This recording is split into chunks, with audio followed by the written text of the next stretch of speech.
আমরা একটু গভীরে গিয়ে আলাপ করব। আসেন আল্লাহর নামে শুরু করি। চোরাবালিতে পড়েছে ট্রাম্প এবং নেতানিয়াহু, এবং ইরানে যুদ্ধ করতে গিয়ে আমেরিকা এবং ইসরায়েল তাদের যে আরব মিত্রগুলো রয়েছে, সৌদি আরব, কুয়েত, কাতার, বাহরাইন, ইউএই, ওমান, এদের অবস্থা খুবই খারাপ হবে।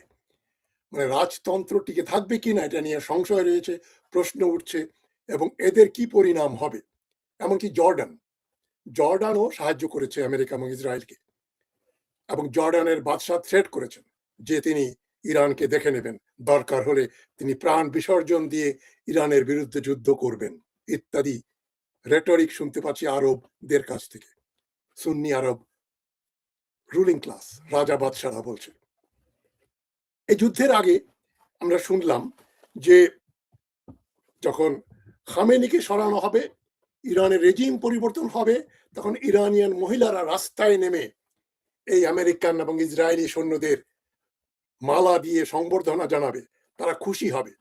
কিন্তু আমরা ভিডিওতে যা দেখছি যে ইরানিয়ান মহিলারা, যাদের সম্বন্ধে বলা হচ্ছে যে খামেনির অধীনে, ইরানের ইসলামিক শাসনের অধীনে তারা খুবই অত্যাচারিত, নিপীড়িত, তারা নিঃশ্বাস নিতে পারছে না স্বাধীনভাবে, কিন্তু আমরা কি দেখছি?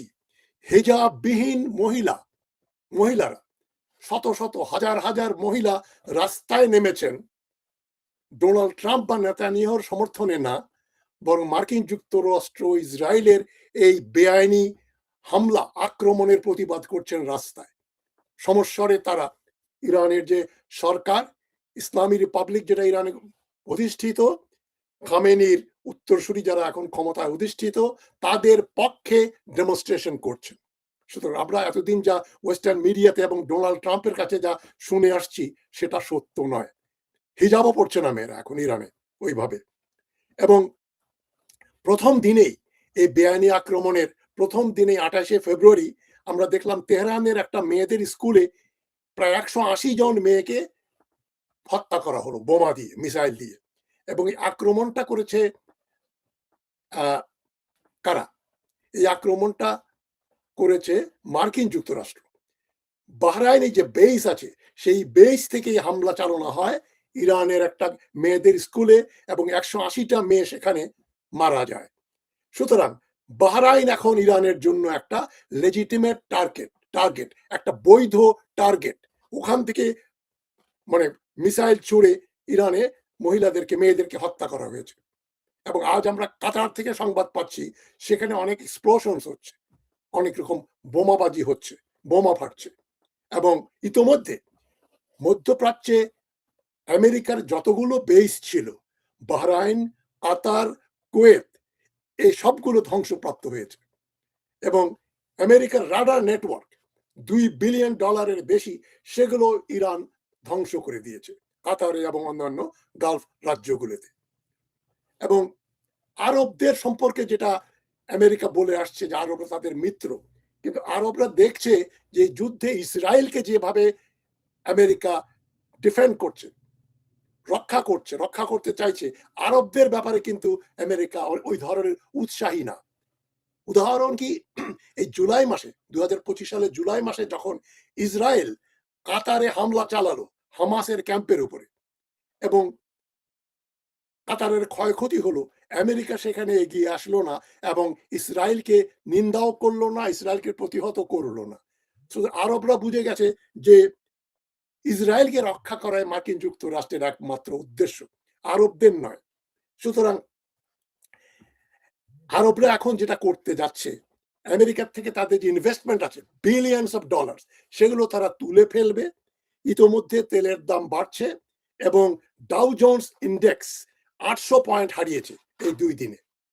সুতরাং আরেকটা দুঃসংবাদ আমেরিকা এবং ইসরায়েলের জন্য, মার্কিন যুক্তরাষ্ট্র প্রতিদিন প্রায় $900 মিলিয়ন বা প্রায় $1 বিলিয়ন খরচ করছে প্রতিদিন এই যুদ্ধের পেছনে, এবং খরচটা বাড়বে বই কমবে না।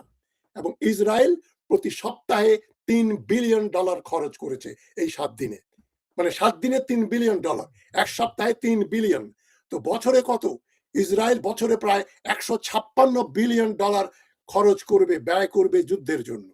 এবং মার্কিন যুক্তরাষ্ট্র যদি প্রতিদিন যদি প্রায় 1 বিলিয়ন হয়, তাহলে এক বছরে $365 বিলিয়ন, সোজা হিসাব $360 বিলিয়ন মতো।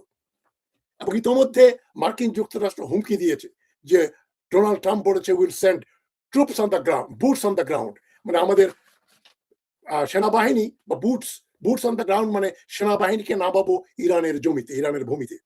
ইরানের পররাষ্ট্রমন্ত্রী আব্বাস আরাগচি বলেছেন খুব ভালো সংবাদ, আমরা তাদেরকে ওয়েলকাম করব, মার্কিন যুক্তরাষ্ট্রের সেনাবাহিনীকে ওয়েলকাম করব, তারা পায়ে হেঁটে আসবে কিন্তু ফেরত যাবে কফিনের ভিতরে, কফিন বাক্সে, মানে তাদেরকে আমরা হত্যা করে এখান থেকে পাঠিয়ে দেব আমেরিকাতে। তারা আসবে হেঁটে হেঁটে, যাবে কফিনের ভিতরে। এবং আমেরিকানরা এটা সহ্য করতে পারবে না যদি হাজার হাজার বডি ব্যাগস, ওই যে ডেড বডি গুলো একটা ব্যাগের মধ্যে করে যায়। তো এটা আমেরিকান সরকার আমেরিকান জনগণের কাছে বিক্রি করতে পারবে না। বিশেষ করে ডোনাল্ড ট্রাম্প, সে বলেছিল আমি নির্বাচনে জেতার পরে কোনো ওভারসিজ বা মানে কোনো বিদেশি কোনো অঞ্চলে আমাদের সৈন্যরা যুদ্ধ করবে না, আমাদের সৈন্য বিদেশে কোনো কারো বিরুদ্ধে অস্ত্র ধরবে না।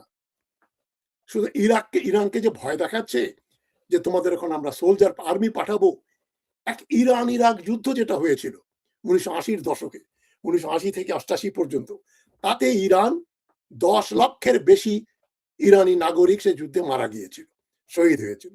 10 লক্ষ 8 বছরে। তো ইরান, ওদের যে জিল, যে উদ্দীপনা, শাহাদাত বরণ করবে, শিয়াদের যে এই বিশ্বাস, এটা এত জোরদার যে তাদেরকে মৃত্যুর ভয় দেখিয়ে দমানো যাবে না। যেটার উজ্জ্বলতম দৃষ্টান্ত হচ্ছেন প্রেসিডেন্ট ওদের supreme leader Ayatollah Ali Khamenei. জেনে শুনেই তিনি তার যেখানে বাসা সেখানেই থাকতেন, উনি অন্যত্র পালিয়ে যাননি এবং বীরের মতো শাহাদত বরণ করেছেন। এটা ইরানিয়ানদেরকে আরো অনুপ্রাণিত করেছে, উৎসাহিত করেছে যে হয় বেঁচে থাকবো, নইলে শহীদ হয়ে যাব। এবং ইসরায়েলের যে ব্যাপারটা রয়েছে, ইসরায়েলের প্রায় 70% নাগরিক একাধিক পাসপোর্টধারী, British, French, American, Canadian, German, Australian, এই ধরনের বিভিন্ন পশ্চিমা দেশগুলোর পাসপোর্টধারী হচ্ছে ইসরায়েলের প্রায় 70% নাগরিক। এই যুদ্ধ থামার পরে দেখবেন কত মিলিয়ন ইসরায়েলি ইহুদি ইসরায়েল ছেড়ে পালিয়ে যায়। 70% এর ভেতরে 70%-এর অধিকাংশই পালিয়ে যাবে। এবং যারা বাংকারের ভিতরে, যুদ্ধ যত দীর্ঘায়িত হবে, মানে তেলাবিবে এবং হাইফাতে যত বোমা পড়বে, ততই দেখা যাবে ইসরায়েলেরা বাংকারের ভিতর থাকছে, টানেলের ভিতর থাকছে এবং তারা ট্রমাটাইজড হয়ে যাবে। যুদ্ধ তাদেরকে এক ধরনের ডিপ্রেশনের জন্ম দিবে। সুতরাং তারা মনে করবে ইসরায়েল আর বাসযোগ্য নয়, তারা ইসরায়েলের পক্ষে যুদ্ধ করা দূরের কথা, তারা দেশ ছেড়ে পালাবে। সেই জন্য বিভিন্ন আন্তর্জাতিক পর্যবেক্ষকরা বলছেন, longer the wars will be US and Israel. যতদিন বেশি দিন যুদ্ধ চললে ইসরায়েল এবং মার্কিন যুক্তরাষ্ট্র বেশি ক্ষতিগ্রস্ত হবে। ইতোমধ্যে দেখেন, আমি কেন বলছি মার্কিন যুক্তরাষ্ট্র এবং ইসরায়েল চোরা বালিতে পড়েছে। হিজবুল্লাহ তারা যুদ্ধে অংশগ্রহণ করেছে। এখন যেটা মনে করা হচ্ছিল হিজবুল্লাহর সঙ্গে এই যে আগে গত বছর যে যুদ্ধ হলো, আগেও যুদ্ধ হলো, ইসরায়েলেরা তাদেরকে ধ্বংস করে দিয়েছে। হিজবুল্লাহর জনবল হচ্ছে 1 লক্ষ, 1 লক্ষ সৈন্য, মানে 6 ডিভিশনেরও বেশি। এবং তারা যে উন্নত মানের মিসাইল দিয়ে ইসরায়েলের উত্তর অঞ্চলে যে মিসাইল নিক্ষেপ করছে, সেটা ইসরায়েলকে ব্যতিব্যস্ত করে রেখেছে। ইতোমধ্যে আজকেই হিজবুল্লাহ হাইফা বন্দর এবং হাইফা বিমান বন্দর প্রায় ধ্বংস করে দিয়েছে। মানে হিজবুল্লাহ যা করেছে, এখন ইসরায়েলে প্রচন্ড রকম ক্ষতি বহন করছে ইসরায়েল। মানে একদিকে ইরান, আরেকদিকে হিজবুল্লাহ। আবার ইয়েমেনে যে শিয়া যারা হুথি গেরিলাস, তারা তাদের মিসাইল আক্রমণের ফলেই কিন্তু সৌদি আরব তাদের সঙ্গে সিজ ফায়ার করতে বাধ্য হয়েছিল। আমেরিকা বলেছিল যে এটা কি ধরনের সৈন্য, এদেরকে তো দমানো যায় না। সে হুথিরা বলছে আমরা ট্রিগারে আঙ্গুল দিয়ে রেখেছি, যদি সৌদি আরব এবং ইউএই ওদের রেঞ্জের ভিতরে পড়ে, যদি ইরানের উপর আক্রমণ করে, আমরা সৌদি আরব এবং ইউএইর উপরে মিসাইলের বৃষ্টি বর্ষাবো। তো এটা তো মানে সৌদি আরব এবং ইউএইর জন্য একটা চরম দুঃসংবাদ। মানে একদিকে উত্তর ইসরায়েলে হামলা করছে হিজবুল্লাহ, আবার হুথিরা হুমকি দিচ্ছে সৌদি আরবকে এবং ইউএই কে। ওদিকে বাহরাইনের ৮০% নাগরিক শিয়া, শাসক গোষ্ঠী হচ্ছে সুন্নি, এবং বাহরাইনে এই যে সুন্নি শাসকবৃন্দের বিরুদ্ধে গরিব এবং মার্জিনালাইজড সংখ্যাগরিষ্ঠ শিয়া নাগরিকেরা বহুদিন থেকেই এই রাজাকে শেখকে উৎখাত করার চেষ্টা করছে। ২০১২ সালে আপনাদের মনে আছে বাহরাইনে একটা বিরাট রকমের বিপ্লব প্রায় হয়েই গিয়েছিল এই বাহরাইনের রাজার বিরুদ্ধে, শেখের বিরুদ্ধে, এবং তারা এখন ডিফেন্সিভিতে চলে গেছে, কারণ তাদের ওখান থেকে আমেরিকান ঘাঁটি, আমেরিকান ফিফথ ফ্লিট, নেভির যে ফিফথ ফ্লিটের হেডকোয়ার্টার হচ্ছে বাহরাইন। ওইখানে এই যুদ্ধ পরে দেখা যাবে বাহরাইনের শেখকে উৎখাত করা হয়েছে, শিয়া মেজরিটি সেখানে ক্ষমতাধিষ্ঠ হবে ইরানের সহায়তায়। সুতরাং সৌদি আরবিয়াতে যে তেলের রিফাইনারিতে যে আক্রমণ হয়েছে, এটা এখন সৌদি আরবে জেনে গেছে যেটা ইরান না ইসরায়েল করেছে, যাতে সৌদি আরবিয়া এই যুদ্ধে অংশগ্রহণ করে। আমরা আল জাজিরা এবং সিএনএন এর খবরে দেখলাম ইরান সৌদি আরবকে ধন্যবাদ জানাচ্ছে যে তোমরা যে তোমাদের এয়ার স্পেস ব্যবহার করতে দিচ্ছ না আমাদের বিরুদ্ধে হামলার জন্য, তোমাদেরকে ধন্যবাদ জানাই। এবং আমি গতকাল বলেছি যে পাকিস্তানের সঙ্গে সৌদি আরবের একটা প্রতিরক্ষা চুক্তি রয়েছে অনির্দিষ্টকালের জন্য, এবং পাকিস্তান সৌদি আরব এবং ইরানকে বলে দিয়েছে তোমরা পরস্পরের উপরে হামলা করবে না। সুতরাং এখানে একটা ট্রুস সিজ ফায়ার হয়ে আছে। যুদ্ধ শুরু হওয়ার আগেই সৌদি আরব এবং ইরানের মধ্যে একটা আন্ডারস্ট্যান্ডিং সমঝোতা হয়ে গেছে যে এখানে কেউ কারোর উপর মিসাইল ছুড়বে না, এবং সৌদি আরব তার রাজ্য, তার আকাশ সীমা ব্যবহার করতে দেবে না ইরানের বিরুদ্ধে। এদিকে স্পেন এবং ইটালি তারা ট্রাম্পকে একজোট নিয়েছে। স্পেন বলেছে আমি তোমাদের এই যুদ্ধে, অবৈধ যুদ্ধে আমরা যাব না। নেটো মেম্বার কিন্তু স্পেন, ইটালিও নেটো মেম্বার, এবং ট্রাম্প বলেছে স্পেনকে তোমাদের উপর আমরা স্যাংশন দেব। স্পেন থ্রেট করেছে যে ইউক্রেন সহ অন্যত্র যে স্প্যানিশ সোলজার যারা আছে সবগুলোকে আমরা ফেরত নিয়ে আসবো, এবং ট্রাম্পকে বলে দিয়েছে তোমার ওই স্যাংশনের আমরা থোড়াই কেয়ার করি। তার মানে ইউরোপের সঙ্গে ফ্রান্সের ট্রাম্পের সম্পর্ক খুবই খারাপ হয়ে গেছে। জার্মানি তার সৈন্য উইথড্র করছে। জার্মানি যদিও বলছে, মুখে বলছে তারা যুদ্ধ করবে, কিন্তু প্রকৃতপক্ষে তারা ওখান থেকে লেবানন থেকে এবং অন্যান্য জায়গায় যেখানে জার্মান পিস কিপিং ট্রুপস ছিল ওগুলো তারা ফেরত নিয়ে দিচ্ছে। এবং জার্মানি যে শেষমেশ যুদ্ধ করবে না, এটা পাবলিক ওপিনিয়ন তার বিরুদ্ধে যাবে। সুতরাং জার্মানি মনে হচ্ছে একটা লিপ সার্ভিস দিচ্ছে। ট্রাম্প ইউরোপকে হারিয়েছে, কানাডা যুদ্ধে যাবে না। কানাডা ছাড়া স্পেন, ইটালি এবং ফ্রান্স বলছে যে আমাদের উপর আক্রমণ না হলে ফ্রান্স রিটালিয়েট করছে না। ইরানের যেহেতু কেউ ফ্রেঞ্চ কোনো ঘাঁটিতে আক্রমণ করেনি, ফরাসি সৈন্যরা নিষ্ক্রিয় হয়ে বসে আছে। সুতরাং ট্রাম্পকেই লড়তে হচ্ছে, আর ইসরায়েল ট্রাম্পের উপর নির্ভর করছে। আমি যেটা বলেছি গতকাল, যে ইরান যে মিসাইলগুলো ছুটছে এবং ড্রোন ছুটছে, এগুলো খুবই সস্তা। একটা ড্রোনের দাম $20,000। আর যে ওই যে আপনারা দেখছেন যে ইন্টারসেপ্টার আকাশে গিয়ে ঠুস করে ইরানের মিসাইলকে নামানোর জন্য শুট করছে, ওই এক একটার দাম $40 লক্ষ। কোথায় 20,000 আর কোথায় 40 লক্ষ। এবং শুধু একটা দিয়ে কাজ হয় না, ওই মিসাইলগুলো হিট করার জন্য ওরা 5টা 6টা 7টা 10টা পর্যন্ত ওই ইন্টারসেপ্টার ছাড়ছে। 10টা মানে 40 মিলিয়ন, $4 কোটি একটা মিসাইল ফেলতে খরচ হচ্ছে। এটাই খরচ পোষাবে কি করে? এবং ওদের ইন্টারসেপ্টার 50% বেশি শেষ হয়ে গেছে।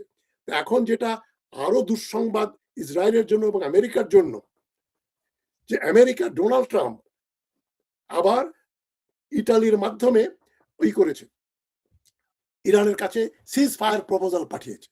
ইরান রিজেক্ট করেছে। কোন রকম ভাবে আমরা যুদ্ধবন্দী করব না, আমরা যুদ্ধে নেমেছি, আমরা বহু বছর যুদ্ধ করব।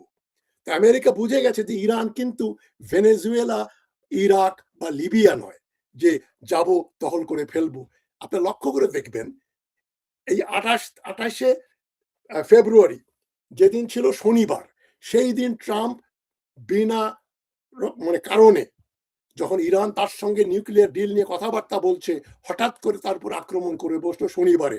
ট্রাম্প মনে করলো সোমবারের আগেই যুদ্ধ শেষ হয়ে যাবে এবং সরকারি অফিস আদালত খুলতে খুলতে আমরা বলবো যে আমরা তো ইরানকে আক্রমণ করে শেষ করে দিয়েছি।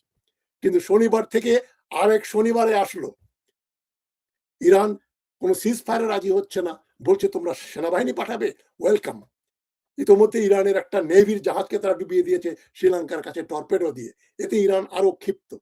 এবং সবচেয়ে আমেরিকার জন্য খারাপ সংবাদ হচ্ছে, এটা নতুন নয়, আমেরিকা যখনই কোনো দেশ আক্রমণ করে তার কোনো এক্সিট স্ট্র্যাটেজি থাকে না, যে যুদ্ধ শেষ করব কিভাবে, কিভাবে আমরা পশ্চাৎপসরণ করব। যেখানেই যাই আমেরিকা মনে করে আমরা তো জিতেই যাব।